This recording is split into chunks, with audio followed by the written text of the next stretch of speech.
We are going to start with part 3 where it says evaluate.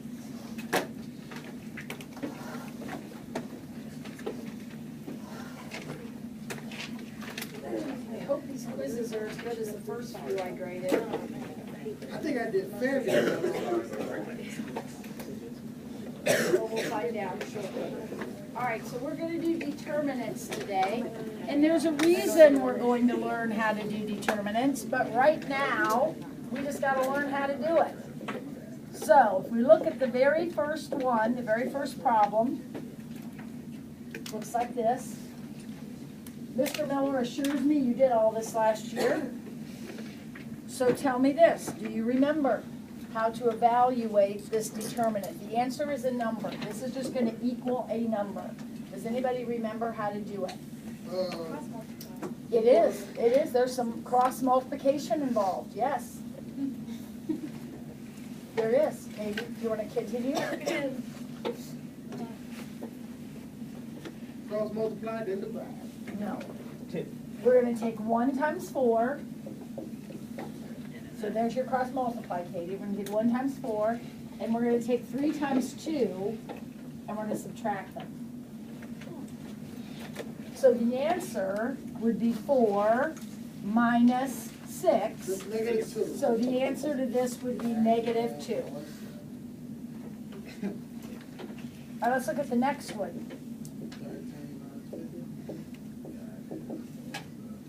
So if we do the same operation, do exactly the same thing, we'll have 2 times 7, 3 times negative 1, and we're going to subtract those.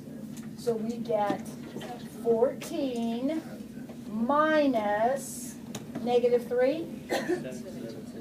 14 minus negative 3 is actually 17 because we have to add the double negative. How about the next one? Do exactly the same operation now. So we'll have negative 1 times 3 minus 2 times 4. So we have negative 3 minus 8. What's negative 3 minus 8? Negative 11. You guys are right on. You got it? It's going to be harder. It's going to be a little harder now because you'll notice that these were all what dimensions? These first 3 were all what dimensions? 2 by 2. 3 by 3. Now we're jumping to a 3 by 3. Does anybody remember how you did a 3 by 3? You probably got to multiply 1 times negative 1 times 1. You do. Then you take that 0 times negative 1 times 1. Actually, you do that too, but later down the road. This is a little bit bigger problem. I was just going to go tic-tac-toe style. A little bit more to it. That's my method. All right, here's what you do. You take the first 2 columns and you rewrite them out here.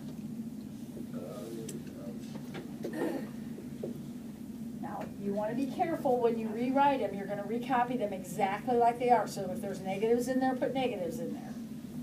So we just take the first 2 columns and rewrite them. Now we do what Gibran said. Gibran said, I'm going to multiply these 3 numbers together.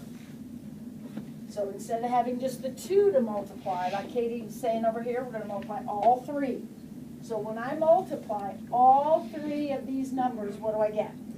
All right, negative 1. I'm going to write this down because it's hard to keep track of all this. Then I step over and I multiply all 3 of these numbers together.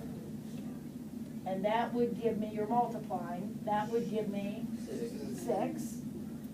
And then I step over and multiply all 3 of these numbers together, and that gives me a 0. Now total those up. What do you get when you take this one, and this one, and add them all up? You get 5. Now you're half done. Because now you're going to turn around, and Javon said this too, we're going to multiply these 3 together. 0. So what do I get? 0, very good. Now I'm gonna multiply these together. -6. And finally, these. 0. Now total those up. 6. Did we add them? You got that 5 and then 6? Actually, we subtract them. Because Gibran, it's just like these. We do this minus this. Here we do the same thing, there's just more of it. We do this minus this. So we're gonna subtract those two numbers, so the answer is 11. That was my next guess. So you don't do anything with the 0 and the next one? Well, I feel like the movie The Matrix is honestly Well, there's some uses for the determinant. We'll look at them, but first we have to figure out how to do them. Then we'll talk about how we're gonna use them. You'd be amazed at some of the uses of the determinant. All right, let's try E.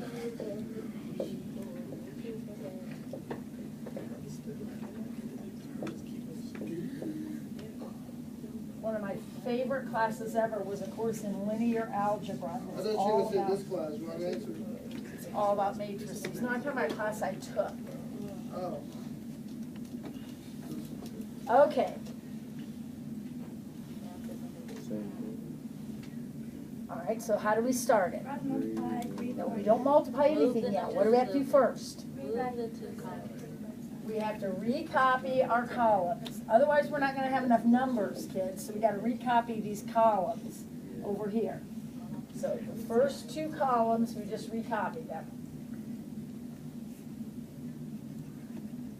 Okay, now we start multiplying, Katie. So we're going to multiply these, and I like to circle them. You certainly don't have to, but it helps me keep organized. So what do I get when I multiply all those together? 36. And then I'm going to multiply these. 0. And these. And I total all that up. I total them up. Jack? Subtract those? I total these.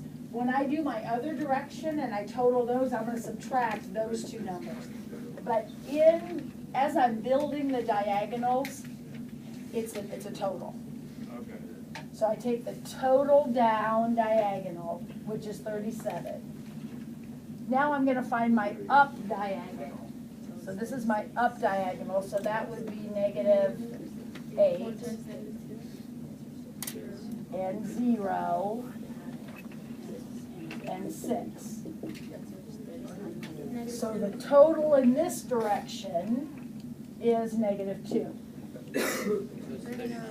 Now I subtract those 2 numbers, so the final answer to the problem is 39. Tim? Here, because when I do a determinant, think back when we had the little 2x2s, we did this diagonal minus this diagonal, right? Okay. In the 3x3, there isn't just one diagonal, there's this whole glob of diagonals. So I want the total this direction and total means add them up. So I take each of these individual ones and add them up, and that gives me the total this way. Do the same thing this way and then subtract those totals. Will? I'm not asking a dumb question, but how do you know like which number to subtract from? When you do this, Will, you're always going to do this diagonal first, or this direction first. So it's always this one minus this one. So even in the big ones, like the 3x3s, you start here. This is first. Mr. Troy? They're always going to be square. Oh, great point. Did you hear Patrick's point? He said, wait, Mrs. Ford, we started out with 2x2s. We did some 2x2s. Now we're doing 3x3s. I assume the matrix has to be square if we're going to do a determinant. Yes, indeed. only square matrices have determinants. So you will never find a determinant of a 2 by 3. It doesn't exist. They have to be square. Great point. All right, back side. Here we go. Oh, look, there's another one. Do I have a volunteer? Yes. Do I have any other volunteers? No.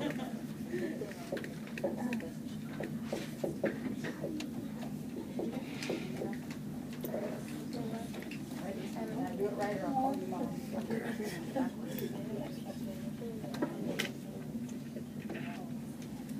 She is who doesn't get bed, she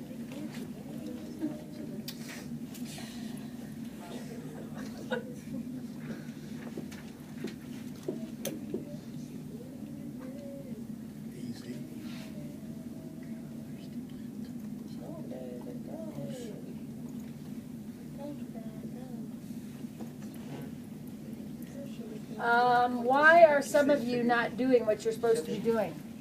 You're done already?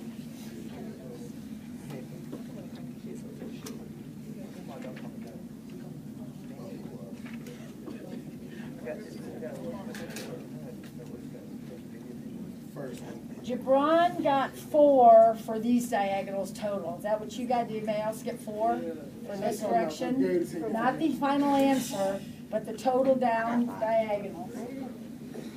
Try to bring it if you want to. 3 times 3 is 9 times 2.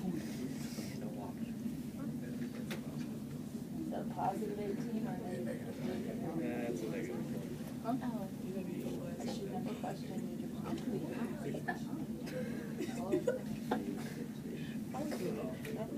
I'm not sure about that one.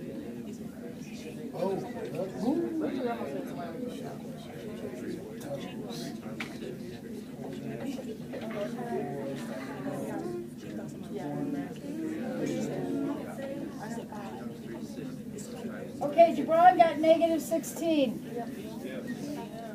He passed?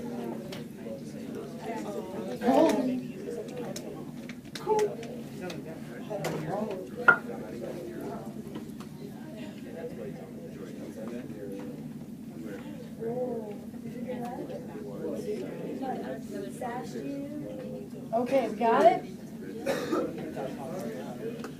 All right, the next thing then I want to do is to show you why we have determinants. Okay, now let's just stop for a second. We're going to practice this in our homework.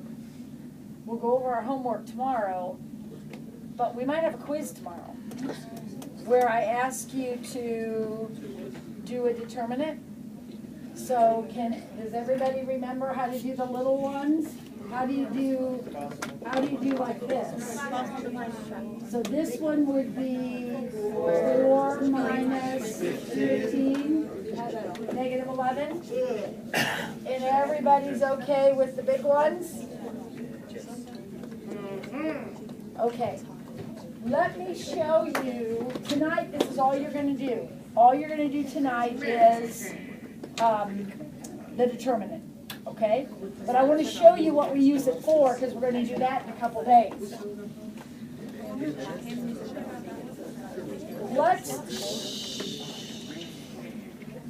Let's suppose we had a system of equations without a rigged answer. Now you just took a quiz, and the first problem on the quiz worked out beautifully, didn't it? Yes, it did. Because your teacher rigged it that way. Let's suppose I'm just randomly making up this system of equations.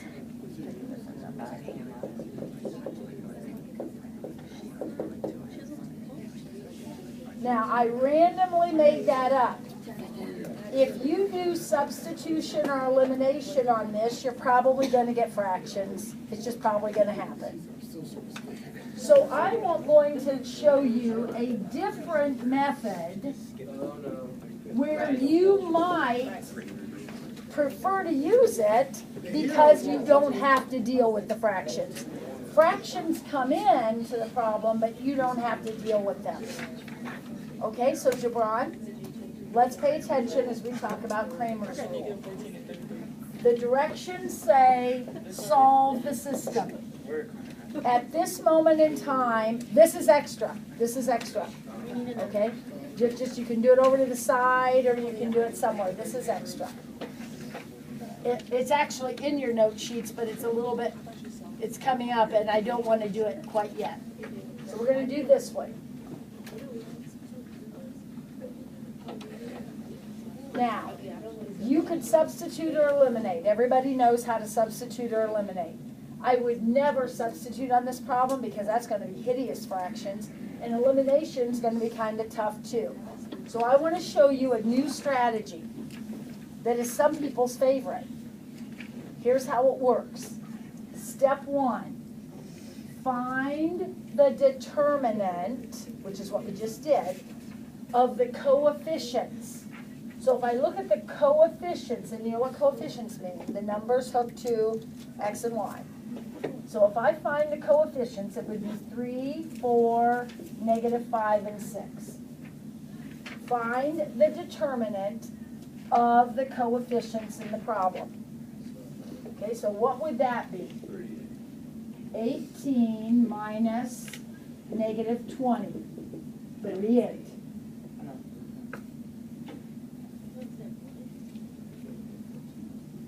That's the answer? No. Remember, Tyler, the answer is an ordered pair. We're trying to find the x and the y, right? Now, here's what that is, Tyler. That is the denominator of x and y. So x and y are both fractions, something over 38.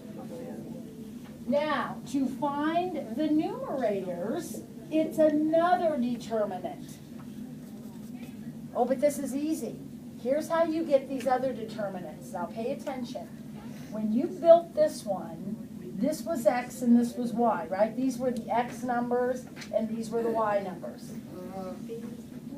I want you to take the extra numbers, the 7 and the 2, and if you are solving for x, if you're trying to figure out the x number, I want you to take that 7 and 2 and paste it on top of the x's. So you would have 7, 2, 4, 6. So if you are looking for x, take these extra numbers and paste them on top of the x column. So you'd have 7, 2 here and still 4, 6 there. If you're looking for y, do the same thing, only paste them on top of y. So you would have 3, -5, and 7, 2. Now, evaluate this determinant. What would this numerator be?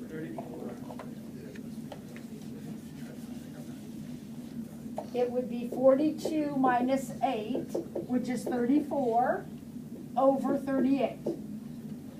So x is 17/19. How'd I do that? I reduced. What will y be?